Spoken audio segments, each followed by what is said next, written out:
Hello বন্ধুরা, দেখো আজ আমি কি বানাচ্ছি মাছের পকোড়া। তো কিভাবে বানাচ্ছি তোমাদের কাছে বলছি। কাসুন্দি মাছটাকে কাসুন্দি দিয়ে মাখিয়ে 10 মিনিট আগে রেখে দিতে হবে। আচ্ছা, তারপরে ওটাকে বেসনের মধ্যে চুবিয়ে ফের বানাতে হবে। তো চলো দেখাচ্ছি আমি কীরকম করে বানাচ্ছি। এই দেখো, প্রথমে কাসুন্দি নেওয়া হয়েছে প্লেটের মধ্যে, ফের ওটাকে মাখিয়ে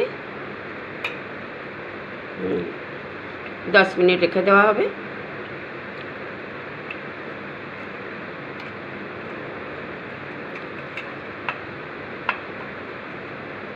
কাসুন্দি তো জানোই, তো ওই কাসুন্দি প্রথমে মাছের মধ্যে মাখিয়ে রেখে দেওয়া হচ্ছে।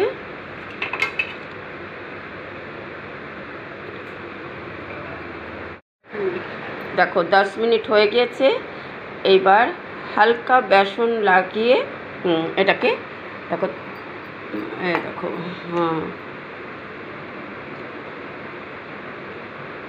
হালকা সে পাতলা লাগানো है,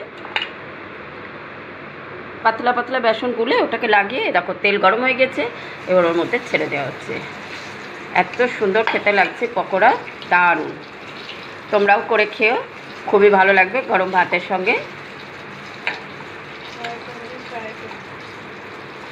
মন করে তো তোমরা চায়ের সঙ্গেও খেতে পারো, ভীষণ ভালো। এই দেখো এখন এটাকে লাল লাল ভাজা হবে। এই দেখো এক সাইড হয়ে গেছে, আর এক সাইডে ভাজা হচ্ছে।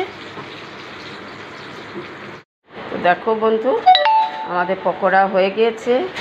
তো চলো এবার খেয়ে একটু টেস্ট করে দেখি কেমন হয়েছে। তোমরাও বানিয়ে খেও, আর যদি এই পকোড়া তোমাদের ভালো লাগে তাহলে পরে কমেন্ট আর লাইক করো।